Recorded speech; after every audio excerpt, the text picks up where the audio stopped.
Gabi ng kasal. Maliwanag ang alab ng mga pulang kandila ng dragon at phoenix. Mahal na hari, pakiusap, lumabas na po kayo.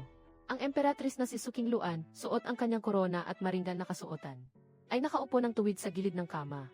Ang kanyang boses ay kasing lamig ng yelo. Ngayong gabi ay ang ating unang gabi bilang mag-asawa. Isang sunod-sunurang hari na umakyat lang sa trono dahil sa tulong ng pamilya Su, ay walang karapatang humawak sa akin. Suking Luan, napakamapangahas mo. Mapangahas man ako, huwag mong kakalimutan. Kung wala ang aking ama, naglilinis ka pa rin ng mga kubeta sa kawanihan ng paglalaba. Ang lupain na ito ay pag-aari ng mga Li. Ngunit ang korte at pamahalaan ay pag-aari ng mga Su. Mabuti, napakabuti. Pinigil ko ang nagbabagang galit at pagnanais na pumatay sa aking puso. Tumalikod ako at agad na umalis. Saan pupunta ang mahal na hari? Pupunta ako sa iyong kababata na si General, upang magbigay ng isang regalo para sa kasal. Ako si Lixuan, ang emperador ng dinastyang Daxia. 3 taon na ang nakararaan nang magkasakit ng malubha ang dating emperador. Nagpatayan ang mga prinsipe para sa trono. Ako, ang prinsipe na pinaka-hindi pinapahalagahan, ay itinulak ni Suzenhai, na siyang punong ministro ng kasalukuyang dinastya, upang maupo sa trono ng sapilitan. Ang kapalit ay gawing emperatris ang kanyang anak na si Suking Luan. Alam ng lahat na ako ay isa lamang tao-tauhan. Isang walang kwentang tao mula ulo hanggang paa. Ang hindi nila alam, matapos ang 3 taon ng pagtitiis, ang araw na ito ang pinakahihintay ko. Paglabas ng palasyo ng kuning, umihip ang malamig na hangin. Kumalma ang nag-aapoy na galit sa aking dibdib. Yingzi! Mahina akong tumawag sa madilim at bakanting sulok. Isang anino ang tahimik na lumitaw sa aking harapan. Lumuhod sa isang tuhod. Panginoon, ito ang alas na itinago ko sa loob ng 10 taon. Isang pangkat ng mga lihim na bantay na sa akin lamang sumusunod. Ang mga bantay anino. Alamin ninyo kung nasaan ngayon ang dakilang general na si Lin Fengmian. Sagot sa Panginoon. Ang general na si Lin ay kasalukuyang nag-iinuman sa kanyang mansyon. Napakahusay, Lin Fengmian. Ang dakilang general na tagapagtanggol ng estado. Ang punong commander ng militar. Ang kababata ni Suking Luan. At ang itinitibok ng kanyang puso. Higit sa lahat, ang pinakamahalagang piyesa ng pamilya Su sa loob ng hukbo. Iparating ang aking utos. Ang dakilang general na si Lin Fengmian ay nagbabalak ng pag-aalsa. Mayroong matibay na ebidensya. Agad na pumunta ang mga bantay anino sa mansyon ng general upang dakpin siya. Ang lahat ng nasa mansyon ay dapat patayin ng walang awa. Masusunod po ang inyong utos. Tungkol naman kay Lin Fengmian, kapunin siya at dalhin dito sa loob ng palasyo. Ang aking emperatris ay nangangailangan ng isang matapat na bating na magsisilbi sa kanya. Tinanggap ni Yingzi ang utos. Mabilis na kumilos at muling naglaho sa kadiliman. Na tila ba hindi kailanman lumitaw. Tumingala ako sa buwan sa langit. Napakaganda ng liwanag ng buwan ngayong gabi. Suking Luan, hindi ba't mahal mo siya?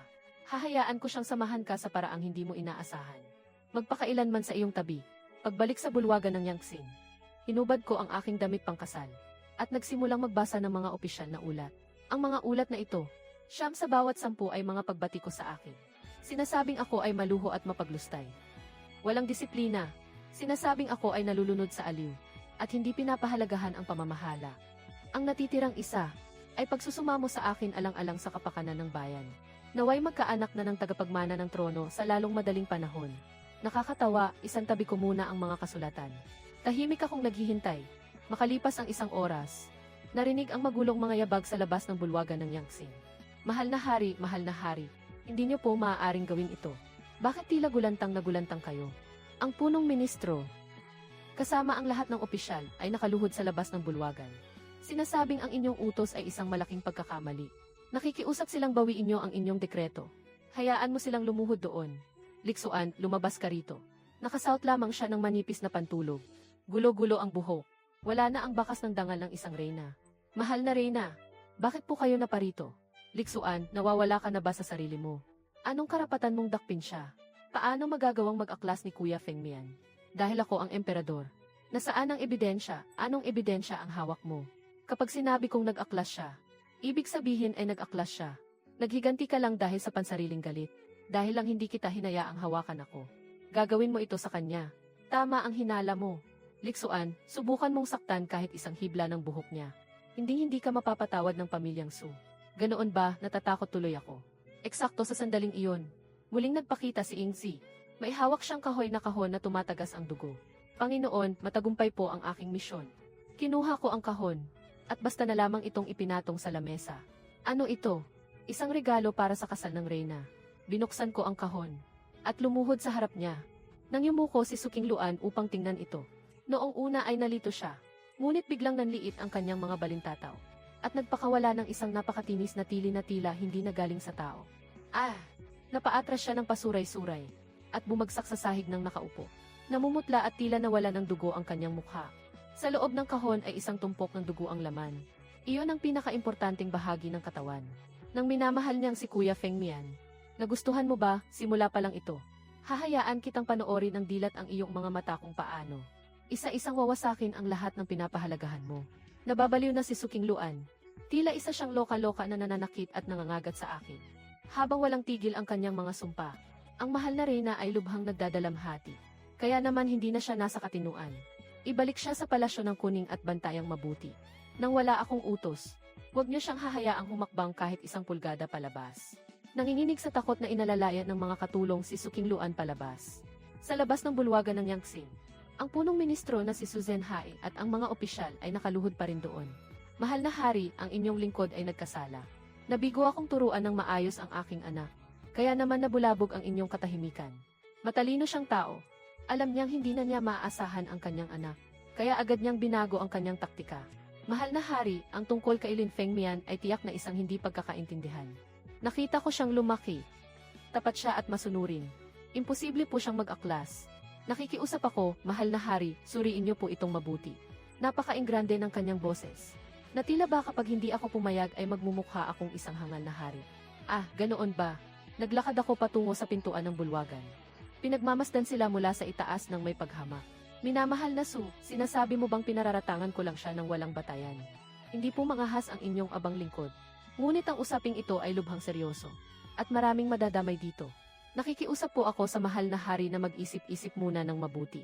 Tapos na akong mag-isip ng paulit-ulit. Ikinumpas ko ang aking kamay. Inihagis ni Yingzi ang isang makapal na tumpok ng mga liham. Sa harapan ni Su Zhenhai, minamahal na Su, mas mabuting tingnan mo muna ang mga ito. Bago mo sabihin sa akin kung tunay nga ba siyang tapat. May pag-aalinlangang pinulot ni Su Zhenhai ang mga liham. Sa isang sulyap pa lamang, agad na namutla ang kanyang mukha na tila isang bangkay. Ang lahat ng iyon ay mga lihim na sulat ni Lin Feng Mian para sa kanya. Ang nilalaman ay mula sa kung paano ako gagawing sunod-sunurang hari. Hanggang sa pakikipagsabwatan sa mga vasal na hari para sa isang rebelyon upang palitan ako. Bawat liham ay may tatak ng personal na selyo ni Lin Feng Mian. Hindi ito maaari, langit ko. Peke ang mga ito. Peke, kung gayon, paano naman ang mga ito? Naglabas pa ng ilang bagay si Yingzi. Isang selyong tigre Hufu, at isang roba ng dragon. Ang selyong tigre ang sagisag ng kapangyarihan upang magpakilos ng mga hukbo sa kabisera, na dapat ay nasa kawanihan ng digmaan. Ngunit natagpuan sa lihim na silid ni Lin Feng Mian. At ang roba ng dragon, hindi na kailangan pang magpaliwanag. Maliban sa emperador, sino ang mga ngahas na magtago nito? Kamatayan ang parusa nito. Minamahal na Su, iniisip mo pa rin ba ngayon na pinararatangan ko lang siya? Napaupo si Su Zhenhai sa sahig ng walang kalakas-lakas. Ang kanyang mukha ay tila abo sa kawalan ng pag-asa. Alam niyang tapos na ang lahat. Ang mga ebidensyang ito ay matibay pa sa bato at walang paraan upang pabulaanan ang lahat ng kanyang masusing pinlano. Sa gabing ito ng aking pagluklok sa trono, ay tuluyan kong giniba at binaligtad. Ang mga opisyal na nakatingin sa mga ebidensya sa sahig, ay isa-isang nanginig sa takot na tila mga kuliglig sa taglamig. Hindi na sila nangahas pang bumigkas ng kahit isang salita. Sa wakas ay napagtanto nila, na ang sunod-sunurang emperador na lagi nilang minamaliit, ay isang mabangis na tigre na matagal nang nag-aabang. Ngayong nakalabas na ang tigre sa kanyang haula, magsisimula na ang paniningil. Ang punong ministro na si Su Zhenhai, dahil sa pagbuo ng paksyon para sa pansariling interes at pagtatangkang mag-aklas, ay nakagawa ng isang napakabigat na kasalanan. Simula sa sandaling ito, siya ay tatanggalin sa lahat ng kanyang mga tungkulin at itatapon sa finlaw upang maghintay ng kanyang hatol. Ang buong angka ng pamilya Su ay dapat dakpin. Tungkol naman sa inyo, dahil lamang sa nalinlang kayo ni Su Zhenhai, maaari kong palampasin ang inyong mga nakaraang pagkakamali. Ang parusang kamatayan ay maaari ninyong matakasan. Ngunit hindi ang parusa sa inyong mga sala. Bawat isa ay pagmumultahin ng sahod sa loob ng 1 taon. Ibababa ang ranggo ng 1 antas. At bibigyan ng pagkakataong magbayad sala sa pamamagitan ng serbisyo. Kung ulitin ninyo ang inyong pagkakamali, tiyak na walang awang pupugutan kayo ng ulo. Salamat po sa inyong dakilang habag, mahal na hari. Mabuhay ang ating hari ng 10,000 taon. 10,000 taon at higit pa. Matapos maayos ang lahat ng ito, magbubukang liwayway na. Bumalik na ako sa bulwagan ng Yangtze. Maingat na sumunod sa loob si Wang De. Mahal na hari, ano po ang gagawin sa general na si Lin? Ipatapon siya sa kawanihan ng paglalabahuan ni Ju. At paglinisin siya ng mga kubeta. Hanggang kailan, hanggang sa maging kasing linis na iyon ng kristal. Natigilan sandali si Wang De. Ngunit agad din niyang naintindihan ang nais kong ipahiwati. Ito ay upang pahirapan siya hanggang sa kanyang huling hininga. Isang dakilang general na noon ay nasa rurok ng kapangyarihan. Ngayon ay naging pinakamababang bating sa loob ng palasyo. Kailangan pa niyang gawin ang pinakamarumi at pinakamahirap na trabaho. Ang ganitong uri ng kahihiyan, ang mahulog mula sa ulap patungo sa putikan, ay sandaang ulit na mas malupit kaysa sa patayin na lamang siya ng direkta. Masusunod po ang inyong utos. Matapos lumabas ni Wang De, ako na lamang ang natira sa loob ng buong bulwagan ng Yangtze. Naglakad ako patungo sa bintana. Binuksan ang mga durungawan. Ang sikat ng araw sa madaling araw ay tumama sa aking mukha. Napakainit sa pakiramdam. 3 taon ng pagtitiis at pagtitimpi. Sa gabing ito, lahat ay naipaghiganti na. Ngunit hindi pa ito sapat. Suking Luan, ang pamilya Su, si Lin Fengmian. Lahat ng mga taong nanloko, humamak, naliit at umalipusta sa akin. Wala akong palalampasin kahit isa. Kasi simula pa lamang ng laro. Sa mga susunod na araw, ang buong kabisera ay nabalot ng madugong kaguluhan. Ang paksyon ng pamilya Su sa pamumuno ni punong ministro Su Zhenhai ay binunot ko hanggang sa ugat, mula sa matataas na opisyal sa korte, hanggang sa maliliit na kawani sa mga lalawigan. Basta't may kaugnayan sa pamilya Su, walang nakaligtas. Ang mga piitan sa Finlao ay nag-uumapaw sa rami ng tao. Araw-araw ay may mga ulong gumugulong sa bitayan ng pamilihan.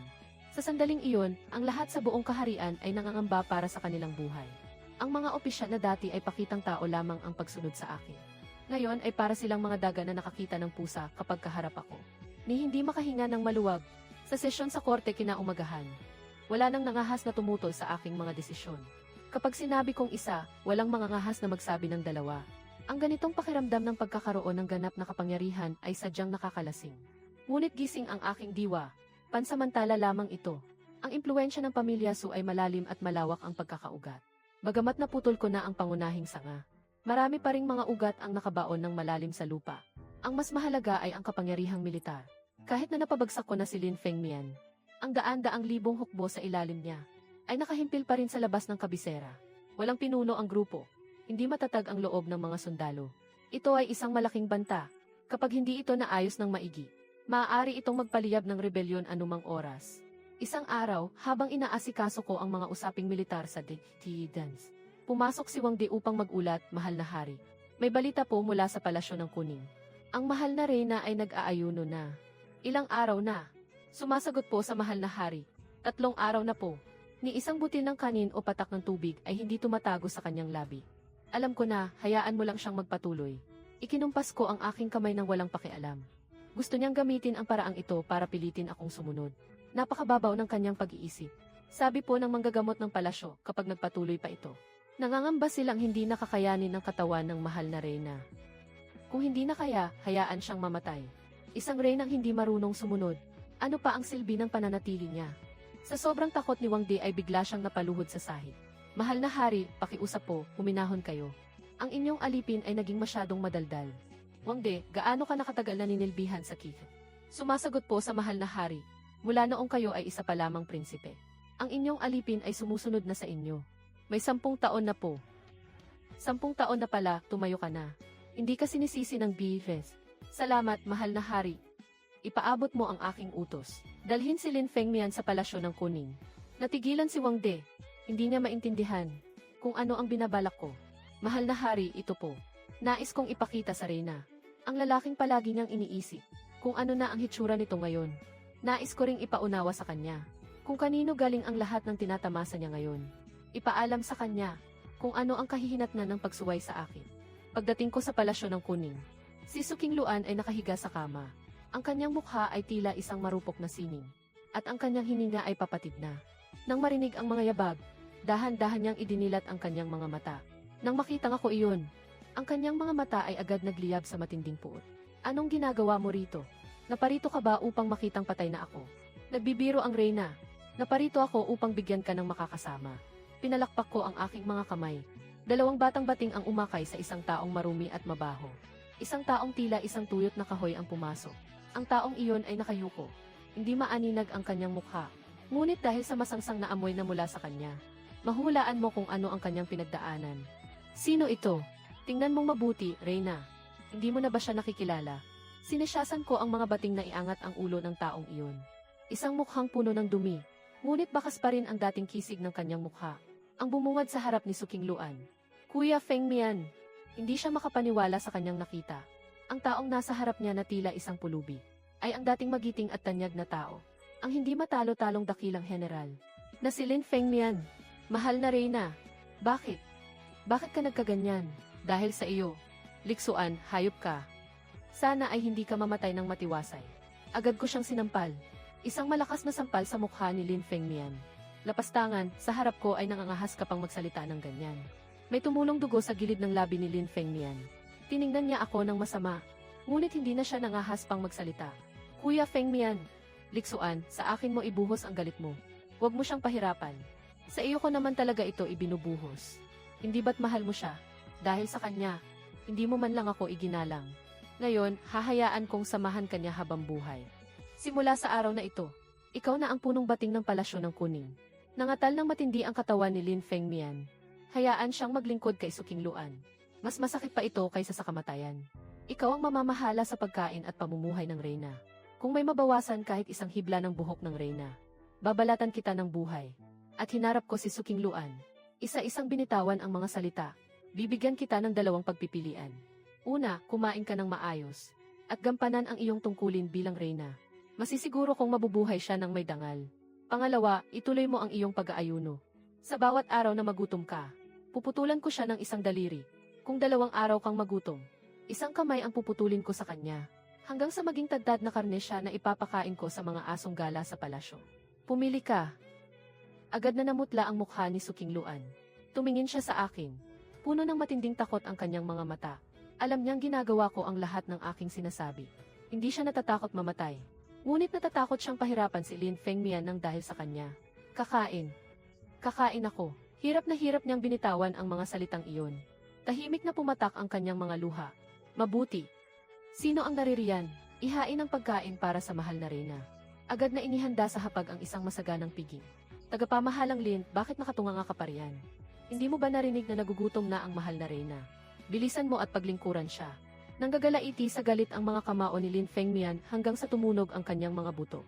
Ipinikit niya ang kanyang mga mata. Huminga siya ng malalim, at sa kanyang muling pagmulat, ang puot sa kanyang paningin ay napalitan ng kawalan ng pakiramdam. Lumapit siya sa tabi ng higaan.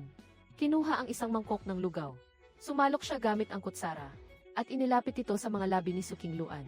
Mahal na Reyna, tanggapin niyo po ang pagkain. Ang kanyang bawat galaw ay naninigas sa tindi ng kahihiyan. Tiningnan siya ni Suking Luan habang umaagos ang luha na parang ulan. Ibinuka niya ang kanyang bibig. At ang lugaw na iyon, ay nilunok niya kasama ng sarili niyang mga luha. Dating magkasintahang tinitingala ng lahat. Isang pag-iisang tadhana ang nagtakda. Ngunit ngayon, ang isa ay isang reynang bilanggo. At ang isa ay isang hamak na bating. Tunay ng isang napakagandang palabas. Dahan-dahan lang sa pagkain, mahal na Reyna. Hindi na ako mang-aabala pa. Tumayo ako at naghandang umalis.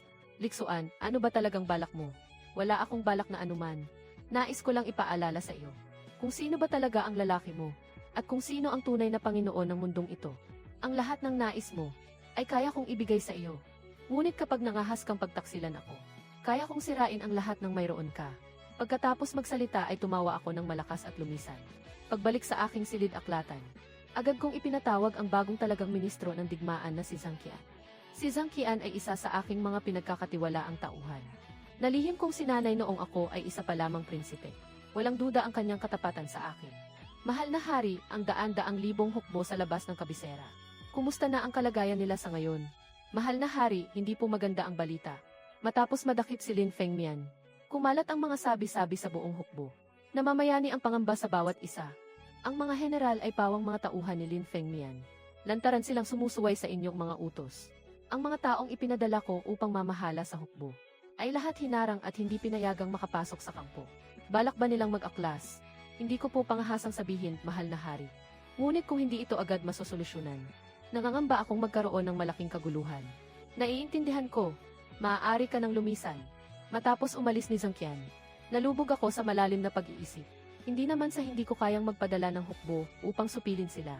Ngunit ang daan-daang libong sundalong iyon ay ang pinakamagagaling ng daksya. Kapag nagkaroon ng labanan sa loob, bibigyan lamang nito ng pagkakataon ang mga kaaway sa hangganan. Kailangang makahanap ng paraan upang mabawi ang kapangyarihan ng walang dumanak na dugo. Matapos ang mahabang pag-iisip, ibinaling ko ang aking pansin kay Lin Fengmian.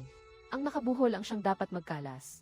Ang mga general na iyon ay lahat itinaguyod ni Lin Fengmian. Tapat sila sa kanya ng buong puso. Kung mapapakiusapan ko si Lin Fengmian na humarap sa kanila, upang kumbinsihin silang sumuko, ang ideyang ito ay hindi na nawala sa aking isipan. Ngunit susunod kaya ng kusa si Lin Fengmian. Sa tindi ng galit niya sa akin ngayon, tagos na ito hanggang buto. Gusto niya na akong mamatay. Ang umasa sa tulong niya ay parang pangangarap ng gising. Maliban na lang kung makakahanap ako ng alas para mapaluhod siya sa akin. Yingzi, Panginoon, imbestigahan mo kung sino ang mga kapamilya ni Lin Fengmian. Bilang tugon sa Panginoon, maagang pumanaw ang mga magulang ni Lin Fengmian. Mayroon lamang siyang isang kapatid na babae. Ang pangalan niya ay Lin Waner. 16 na taong gulang na siya ngayon. Dalagang hindi pa nakikipag-isang dibdib. Nasaan siya ngayon? Matapos kumpiskahin ang ari-arian ng pamilya Lin, ipinadala si Lin Waner sa kawanihan ng libangan. Ang kawanihan ng libangan ay lugar para sa mga babaeng kamag-anak ng mga taksil. Isa lang ang hantungan ng mga babaeng pumapasok doon. Ang maging isang puta para sa mga opisyal. Dalhin siya rito. Nais siyang makita ng BRF ng personal. Makalipas ang kalahating oras, isang dalagang nakasuot ng damit bilanggo. Ngunit hindi maitago ang kanyang angking kagandahan. Dinala siya sa aking harapan. Siya si Lin Waner. May bakas pa ng luha sa kanyang mukha. Nanginginig ang kanyang katawan dahil sa takot. Ngunit may bakas ng katigasan sa kanyang mga mata. Kamukhang-kamukha ni Lin Fengmian. Ang nagkasalang si Lin Waner ay nagbibigay pugay sa mahal na hari. Itaas mo ang iyong ulo. Dahan-dahan niyang itinaas ang kanyang ulo. Tumingin siya sa akin na walang takot gamit ang kanyang malinaw na mga mata. Alam mo na ang nangyari sa iyong kuya. Galit ka ba sa Kire? Hindi po. Nabigla ako sa kanyang sagot. Bakit? Ang nagwagi ay hari, ang natalo ay tulisan. Ganoon na noon pa man. Ang aking kuya ay natalo sa galing. Dapat tanggapin ang pagkatalo. Magaling, natalo sa galing. Isa kang taong marunong umintindi. Ipinatawag ka ng BF ngayon. Dahil nais kitang bigyan ng pagkakataon. Isang pagkakataon para iligtas ang iyong kuya. Biglang nagliwanag ang mga mata ni Lin Waner. Totoo po ba ang sinasabi ninyo, mahal na hari? Ang salita ng hari ay hindi biro. Ano po ang dapat gawin ng abang lingkod na ito? Napakasimple, simula sa araw na ito. Ikaw ay magiging babae ng BF. Basta't susunod ka at magpapakabait. Pagsilbihan mong mabuti ang BF, makakasiguro ang BF na ang iyong kuya ay hindi na makakaranas ng pang-aapi sa loob ng palasyo. At higit pa roon, maaaring bigyan siya ng BF ng marangal na kamatayan. Nanigas ang katawan ni Lin Waner. Unti-unting namutla ang kanyang mukha. Hindi niya akalain kailanman. Nahihilingin ko ang ganitong bagay. Kung ayaw mo, mag-isip kang mabuti. Kapag hindi ka sumunod, mag-uutos ang BFA na bitayin ang iyong kuya ng paunti-unti. At ibibigay kita bilang gantimpala sa mga sundalo sa kampo. Sigurado akong magugustuhan nila iyon. Ang malasahan ang kapatid ng dating dakilang general. Hindi, wag po. Tuluyan ng gumuho ang kanyang katatagan. Lumuhod siya sa lupa at walang tigil na nagsumamo. Pumapayag po ako, pumapayag po ako. Pakiusap, mahal na hari, palayain ninyo ang aking kuya. Mabuti. Mga kawal, ihatid si Binibining Lin at ayusan siya ng maigi. Dalhin siya sa aking silid ngayong gabi. Nang gabing iyon, naging babae ko na si Lin Waner. Napaka-inosente niya, at halatang kinakabahan. Ngunit sa aking paggabay, sinubukan pa rin niyang paligayahin ako. Ramdam ko ang kanyang takot at nasusuklam ako, ngunit hindi iyon mahalaga. Ang kailangan ko lamang ay ang kanyang katawan, at ang kahinaan ng kanyang kuya na si Lin Fengmian. Nang sumunod na araw, ipinag-utos kong dalhin si Lin Waner sa kawanihan ng paglalaba. Si Lin Fengmian ay nasa isang sulok, pilit na nagkukuskos ng isang malaking inidoro. Ilang araw na hindi nagkita, lalo siyang namayat, at mukhang mas kaawa-awa. Nang makita siya ni Lin Waner, hindi na niya napigilan ang kanyang sarili. Umiiyak siyang tumakbo patungo sa kanya. Narinig ni Lin Fengmian ang tinig. Bigla siyang lumingon. Nang makita si Lin Waner, natigilan siya sa simula, saka biglang nagitngit sa galit. Waner, bakit ka naririto? Nakita niyang suot ni Lin Waner ang marangyang damit palasyo. Agad niyang naunawaan ang lahat. Liksuan, isa kang hayop, hindi pa ba sapat ang ginawa mo sa akin? Pati ang kapatid ko ay pinatulan mo pa. Pangahas, naglakas loob kang bastusin ang mahal na hari. Kuya, mahal na hari, sinasamo ko po sa inyo, huwag ninyong saktan. Lin Fengmian, bibigyan kita ng isang pagkakataon. Kumbinsihin mo ang iyong mga general na isuko ang kapangyarihang militar at magpasakop sa akin. Basta't magawa mo iyan, maaaring patawarin ng BFA ang buhay ng iyong kapatid. At titiyakin kong magiging matiwasay ang kanyang pamumuhay habang buhay. Huwag ka nang mangarap, maaari ba? Napangiti ako. Nagbigay ako ng senya sa bating sa aking likuran. Nakuha ng bating ang ibig kong sabihin at lumapit kay Lin Wan'er. Bigla nitong sinabunutan ang buhok ng dalaga. At kinalagad siya rito. Bitawan mo siya. Nagpupumigla si Lin Fengmian na tumayo. Ngunit madiin siyang tinapakan ng isa pang bating sa paanan. Lin Fengmian, may hangganan ang aking pagtitimpi. Tatanungin kita ulit, papayag ka ba o hindi? Binunot ko ang espada sa aking baywang. Ipinatong ko ito sa liig ni Lin Wan'er. Agad na nagasgas ng malamig na talim ang kanyang maputing balat. At may lumabas na bahid ng dugo. Huwag, papayag na ako. Papayag ako, kahit ano ay gagawin ko para sa inyo. Pakiusap, huwag ninyo siyang saktan. Ibinaba ko ang espada. Dapat ay ganito na lamang simulat sa puy. Ipinag-utos kong kalagan si Lin Fengmian. At pinasuot siya ng malinis na damit. Pagkatapos, sa harap niya, sumulat ako ng isang kautusang imperial. Ang nilalaman ay ang pagpapatawad sa parusang kamatayan ni Lin Fengmian. Binago ang parusa sa habang-buhay na pagkabilanggo. Babaguhin ang hatol sa pagkabilanggo habang-buhay sa ilalim ng mahigpit na pagbabantay. Ang hatol ay habang-buhay na pagkakakulong sa piitan ng kabisera. Kasabay nito, itinalaga si Lin Wan'er bilang Uin Kudide. Ipinagkaloob sa kanya ang palasyo ng Changle bilang tirahan. Ang kautusang ito, maaari kong tatakan ng selyong imperial ngayon din. Ngunit ang kondisyon ay kailangang makita ko ang iyong katapatan. Tiningnan ni Lin Fengmian ang kautusang imperial na iyon. Saka tumingin kay Lin Wan'er na luhaan at kaawa-awa. Ipinikit niya ang kanyang mga mata. Alam ko na ang dapat kong gawin. Nang araw ring iyon, sumulat si Lin Fengmian ng isang personal na liham. Sa liham, inamin niya ng may pagsisisi ang kanyang mga kasalanan. Hinikayat niya ang kanyang mga general na ibaba ang kanilang mga sandata at magpasakop sa pamahalaan. Nagpadala ako ng mga tao upang ihatid ang liham sa kampo militar sa labas ng lungsod. Kasabay nito, naghanda rin ako para sa dalawang posibleng mangyayari. Kung sila ay kusang susuko, iyon ang pinakamabuting kahihinatnan. Ngunit kung mananatili silang matigas ang ulo, ang naghihintay sa kanila ay ang malupit na pagpuksa ng aking hukbo. Mabuti na lamang, ang mga general na iyon ay sadyang tapat kay Lin Fengmian. Matapos makita ang sulat na isinulat ng kanyang sariling kamay, bagaman may pag-aalinlangan sa kanilang mga puso. Sa huli ay pinili pa rin nilang isuko ang kapangyarihang militar. Ang isang rebelyon na maaaring sumiklab anumang oras, ay naglaho ng parang bula sa aking mga kamay. Sa wakas, ang kapangyarihan sa hukbo ay nagbalik na sa akin. Tinupad ko rin ang aking pangako. Itinatak ang selyong jade sa imperial na utos. Si Lin Fengmian ay ikinulong sa pinakamalalalim na bahagi ng Finlao. Habang si Lin Wan'er naman ay lumipat sa palasyo ng Changle. Siya ay naging aking Uin Kudide. Hindi ko siya masyadong pinahirapan. Paminsan-minsan lang akong pumupunta roon upang maupo at magpalipas ng oras.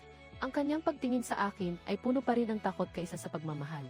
Ngunit nararamdaman ko, na tila naglalaho na ang kanyang puot sa akin. Marahil sa kanyang paningin, kahit na malupit ang aking mga paraan, ako'y isa pa ring taong marunong tumupad sa usapan. Ngayong naayos na ang mga banta sa hukbo, ang susunod kong target ay si Suking Luan. Bagaman ang babaeng ito ay nakakulong sa palasyo ng Kuning, siya pa rin ang emperatrice. Hanggat hindi siya namamatay, ang mga natitirang kampo ng pamilya Su ay hindi susuko. At marami rin siyang nalalamang sikreto ko. Ang pagpapanatili sa kanya ay isang malaking panganib. Nang araw na iyon, matapos ang mga gawaing pang-estado, pumunta ako sa palasyo ng Kuning. Si Suking Luan ay nakatulala sa bakuran. Nang makita akong dumating, tiningnan lamang niya ako ng malamig, nang walang kahit isang salitang binibitawan. Kahit na bumalik na siya sa pagkain nitong mga nakaraang araw. Ang buong katauhan niya ay parang isang katawan na walang kaluluwa. Iniisip pa rin ba ng emperatrice ang iyong kuya Fengmian? Marahil ay hindi mo pa alam. Para iligtas ang kanyang kapatid, ang iyong kuya Fengmian ay sumuko na sa Kife. Kasalukuyan siyang nagpapahinga ng payapa sa Finlao. Sa wakas ay nagkaroon din ng reaksyon ang katawan ni Suking Luan. Lumingon siya at tumingin sa akin. Ang kanyang mga mata ay puno ng lito at pighati. Anong ginawa mo sa kapatid niya? Ginawa siyang kudindet ng bire. Inaalagaan siya ng mabuti at saganang pinapakain. Bakit, nagsiselos ba ang emperatrice? Liksuan, nanalo ka na. Talo na ako, talong-talo na. Pakawalan mo na ako. Pakawalan ka, sa tingin mo ba ay posible iyon? Ayaw ko na maging emperatrice. Gusto ko lang umalis dito. Pumunta sa isang lugar na walang nakakakilala sa akin. Upang tahimik na ubusin ang nalalabi kong buhay. Nagmamakaawa ako, tuparin mo ito para sa akin. Sa pagtingin sa kanyang kaawa-awang kalagayan, wala akong naramdamang kahit katiting na kasiyahan sa aking puso. Sa halip, may namumuong hindi maipaliwanag na pagkayamot. Suking Luan, akala mo ba ay napakadaling lokohin ng bife? Iniisip mo ba na sa pag-arte mo ng ganyan kaawa-awa, ay palalampasin ka na ng bife? Hindi ako nag-aarte. Pagod na talaga ako. Ayaw ko na talagang makipaglaban pa. Ganoon ba, kung gayon tatanungin ka ng pihe. 3 taon na ang nakakaraan ng nag-aagaw buhay ang yumaong emperador. Isinama ka ng iyong amang si Suzenhai upang makita ang pihe. Sinabi ninyong kaya ninyo akong iluklok sa trono. Ngunit kailangan kong pumayag sa isang kondisyon. Ano ang kondisyong iyon? Biglang nagbago ang mukha ni Sukingluan. Hindi ko na matandaan. Nagsimulang umiwas ng tingin si Sukingluan. Hindi mo na matandaan. Kung gayon, tutulungan ka ng PF na alalahanin. Sinabi mo noong araw na iyon. Basta't matapos ang aking koronasyon. Dapat kong putulin ang sarili kong mga ugat. Sirain ang aking sining ng pakikipaglaban. At maging isang ganap na inutil. Saka ka lamang magpapakasal sa akin. At hahayaan ang iyong ama na panatilihin ang aking kaligtasan habang buhay. Tama ba? Nagsimulang manginig ang katawan ni Sukingluan. Ako, hindi ka ba nagtataka? Kung bakit hindi nawala ang aking kapangyarihan sa sining militar? At kung paano ako nananatiling buhay at ligtas hanggang ngayon? Binitiwan ko ang kanyang baba. At humakbang pabalik, dahil sa simula pa lang, hindi na ako naniwala sa inyo. Ginamit ko ang inyong sariling bitag laban sa inyo. Sa pamamagitan ng sining ng pagong, gumawa ako ng huwad na anyo na putol na ang aking mga ugat. Nalinlang ko kayong lahat, sa loob ng 3 taong ito. Sa mismong harap ng inyong mga mata, nagpanggap akong baliw at hangal, habang palihim na nag-ipon ng lakas. Lahat ay para sa araw na ito. Napaupo si Sukingluan sa sahig. Baka sa mukha ang matinding gulat. Paano? Paanong nangyari ito? Ikaw? Matagal mo na kaming niloloko. Pareho lang tayo. Nangako kang magiging isang mabuting reyna. Ngunit ano ang ginawa mo? Sa gabi pa lang ng ating kasal, pinagtaksilan mo na ako. Nalinlang ko kayo na ako ay isang walang silbi. Ang kapalit naman ay ang paglipol ko sa buong pamilya Su. Ngayon, patas na tayo. Tumingin sa akin si Sukingluan. Ang kanyang mga mata ay puno ng kawalan ng pag-asa at takot. Sa wakas ay naunawaan na niya kung gaano kakatakot ang kalabang kanyang kinakaharap. Isang demonyo na sa simula pa lang, ay pinaglaruan na ang lahat sa kanyang mga palad. Ngayon, nais mo pa bang palayain ka ng iyong hari? Yumuko ako, at tinitigan siya. Huwag mo akong patayin. Nagkamali ako, talagang nagkamali ako. Patawarin mo ako, parang awa mo na. Huli na ang lahat. Tumayo ako, at kumuha ng isang maliit na boteng porselana mula sa aking damit. Naglalaman ito ng kamandag na espesyal na inihanda ko para sa iyo. Inumin mo ito, upang ang kamatayan mo ay maging mabilis at hindi masakit. Tiningnan ni Sukingluan ang bote ng may sindak, at pilit na umiling. Hindi, ayaw kong mamatay. Wala ka nang magagawa. Pinilit kong ibuka ang kanyang bibig, at ibinuhos ang lahat ng lason sa loob nito. Marahas na nagpupumigla si Sukingluan. Ngunit mabilis ding nawala ng lakas. Mula sa gilid ng kanyang labi, ay dumaloy ang itim na dugo. Ang kanyang mga mata ay nanatiling nakatitig sa akin. Puno ng hinanakit at put. Sa huli, ang kanyang katawan ay tuluyan ng lumailay. Sa dinastyang Daxia, ang makapangyarihang reyna na si Sukingluan ay pumanaw na. Pinagmasdan ko ang kanyang bangkay. Walang anumang emosyon sa aking puso. Ang pagiging maawain sa kaaway ay kalupitan sa sarili.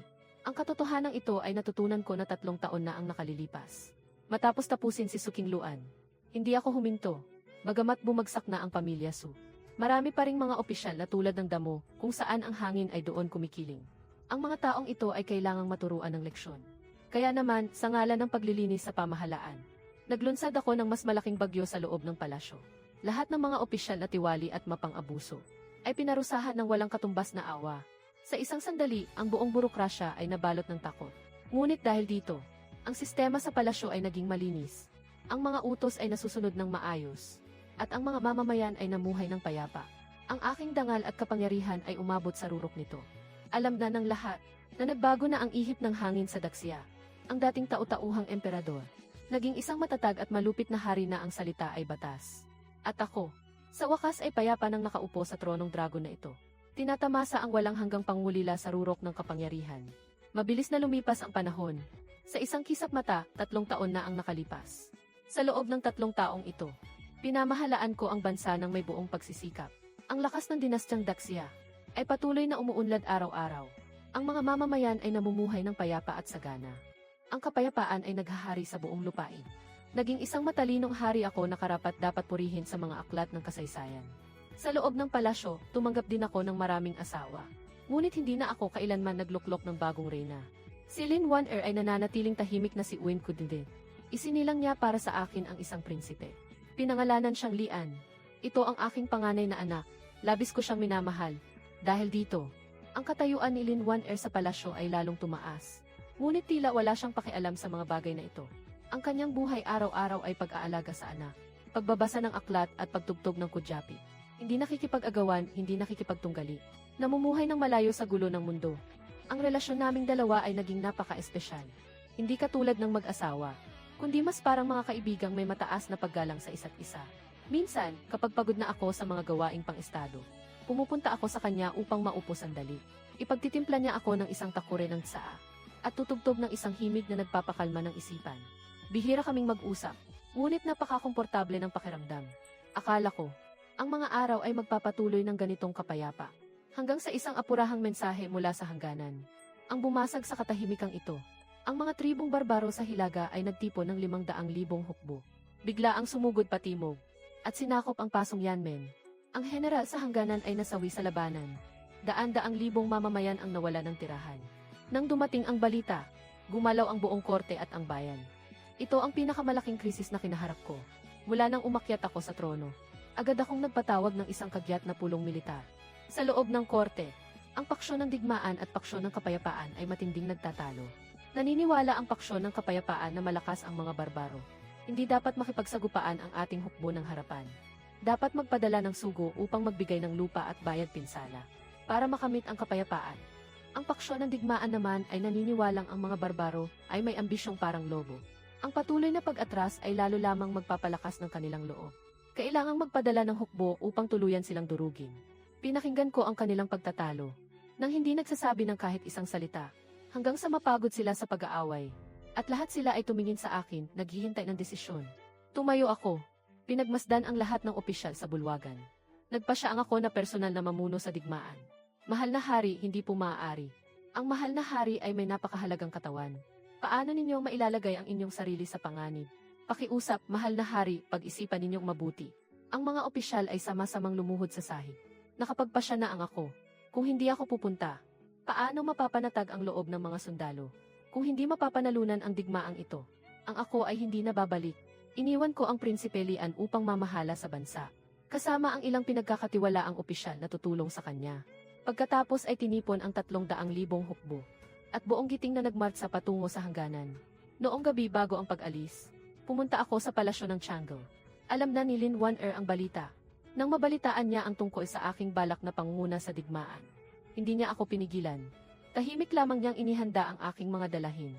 Pangalagaan mo ang iyong sarili sa labas. Huwag kang mag-alala, babalik ang PF ng ligtas. Maghihintay ako sa iyo. Iminulat ko ang aking paningin at yumuko, at hinalikan ang kanyang mga labi.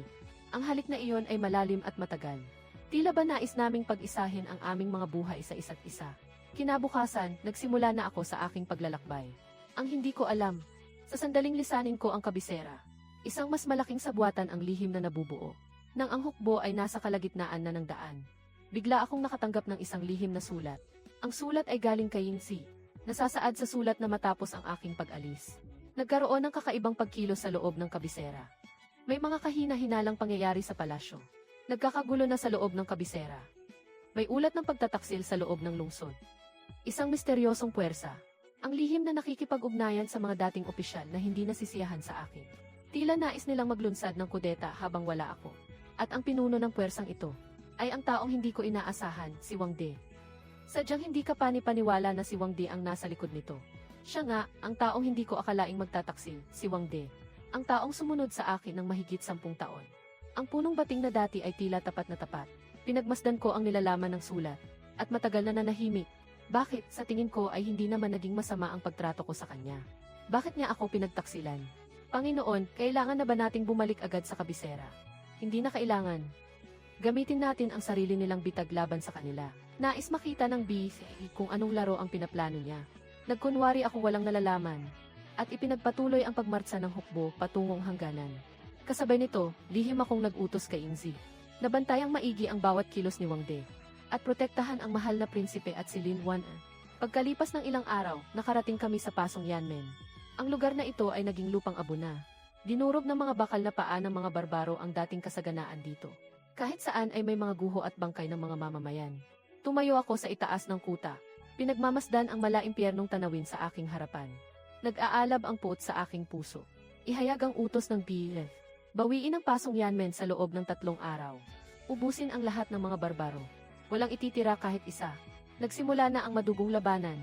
Bagaman mas kakaunti ang bilang ng aming hukbo, ngunit mataas ang moral ng mga kawal.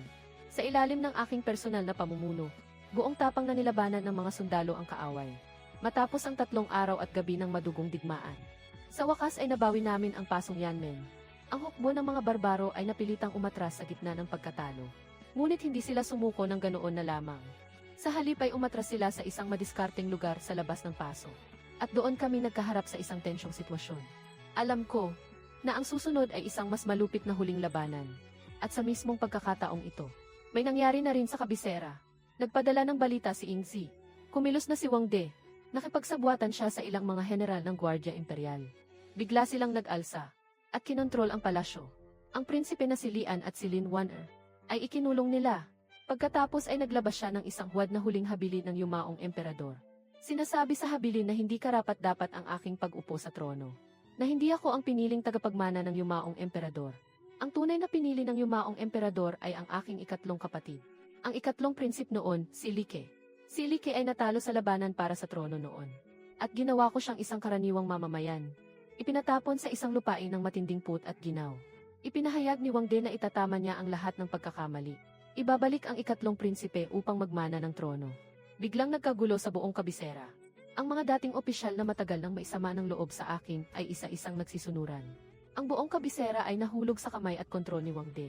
Pinagmamasdan ko ang lihim na sulat sa aking kamay. Ngunit isang tipid ng ngiti ang sumilay sa aking mukha. Sa wakas, kumagat din ang isda sa pain. Panginoon, ano na ang dapat nating gawin ngayon? Maghintay tayo ng pinakaangkop na pagkakataon. Pagkaraan ng ilang araw, biglang nagpadala ng sugo ang mga barbaro. Humihiling sila ng usaping pangkapayapaan. Tinarap ko ang sugong iyon. Napakayabang ng asal ng sugo.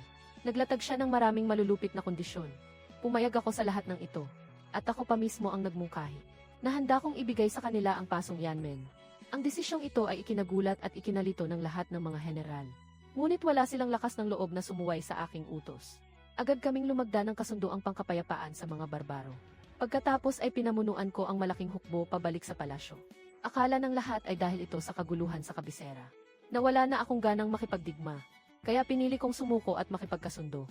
Hindi nila alam na ito ay bahagi lamang ng aking plano. Pinamunuan ko ang hukbo sa pinakamabilis na paraan pabalik sa kabisera. Sa oras na ito, ang mga pintuan ng lungsod ay mahigpit na nakasara. Napakabantay ng seguridad sa bawat sulok. Naibalik na ni Wang Di ang ikatlong prinsipe na si Like. Iniluklok siya bilang bagong emperador. Kasalukuyan silang naghahanda para sa seremonya ng koronasyon. Pinahinto ko ang hukbo sa labas ng lungsod. Hindi agad ako sumugod o sumalakay. Sa halip, nagpadala ako ng isang liham kay Wang Di sa loob ng lungsod. 8 salita lamang ang isinulat ko sa liham na iyon. Ang tipaklong ay nanghuli ng kuliglig. Nasa likuran naman ang ibon. Sa loob ng palasyo, binabasa ni Wang Di ang aking sulat. Nagbago ang kulay ng kanyang mukha sa tindi ng kaba. Isang taong malapit na sa kamatayan. Nakuha pang maglaro ng mga misteryo. Ipahayag ang utos. Maging handa ang buong hukbo. Kapag nangahasiliksuan na sumalakay sa lungsod. Siguraduhing wala siyang balikang buhay. Tumango si Wang De. Ngunit may bakas ng hindi maipaliwanag na takot sa kanyang puso. Nararamdaman niyang hindi magiging madali ang lahat. Pagkaraan ng 3 araw, natuloy ang koronasyon ayon sa itinakda. Suot ni Like ang kanyang maharlikang kasuotan. Sa pag-alalay ni Wang De, umakyat siya sa mga hagdan ng bulwagan ng Taihe. Lahat ng mga opisyal ay nakaluhod sa ibaba habang sumisigaw ng papuri. Pinagmasdan ni Like ang mga taong nakaluhod sa kanyang harapan. Isang ngiti ng tagumpay ang makikita sa kanyang mukha. Napakagal-tagal niyang hinintay ang araw na ito. Subalit, sa sandaling handa na niyang tanggapin ang maharlikang selyo. Isang hindi inaasahang pangyayari ang naganap. Sunod-sunod na matatalas na araw ang biglang pinaulan mula sa lahat ng dako. Agad na nagkagulo sa loob ng bulwagan. May mga nakatagong bantay na pilit pinoprotektahan ang mahal na hari. Ngunit huli na ang lahat. Napakaraming kawal na nakaitim ang sumugod papasok sa bulwagan. Pinapatay nila ang sinumang maharang nila. Para silang mga demonyong galing sa impyerno. Sina Wang De at Like, sa ilalim ng proteksyon ng ilang bantay, ay nagmamadaling tumakas patungo sa likuran ng bulwagan. Ngunit mabilis nilang natanto na ang lahat ng daan palabas ay naharangan na. Wala na silang kawala, para na silang mga isdang nasa loob ng lambat. Sa gitna ng kanilang kawalan ng pag-asa, nagpakita ako. Nakasuot ako ng ginintuang baluti, may hawak na mahabang espada, at dahan-dahang humakbang papasok sa pintuan ng bulwagan. Sa likuran ko, kasunod ko si Zhang Xiao, kasama ang daan-daang libong mga kawal. Ang mga mababangis na hukbo na kadarating pa lamang mula sa tagumpay sa digmaan. Liksuan, hindi ba't nasa labas ka ng lungsod? Tyrion ay nasa labas nga ng lungsod. Kung gayon, sino ang nakatayo sa harap mo ngayon? Hindi ito maaari. Wala namang. Hindi maaari, ikatlong kuya. Matagal na tayong hindi nagkita. Paano? Paano ka ba nakapasok dito? Nakalimutan mo na ba kung kaninong balwarte ang palasyong ito? Akala mo ba ang mga pinuno ng hukbong pinagbabawalan na sinuhulan mo ay totoong mag-aalay ng buhay para sa iyo? Matagal na silang binaligtad ng bihe. Mula nang simulan mong makipag-ugnayan sa mga dating opisyal. Ang bawat galaw mo ay nasa ilalim ng pagmamasid ng bihe. Bakit? Higit 10 taon akong sumunod sa inyo. Bakit niyo ito ginagawa sa akin? Nais din itong itanong ng BFF.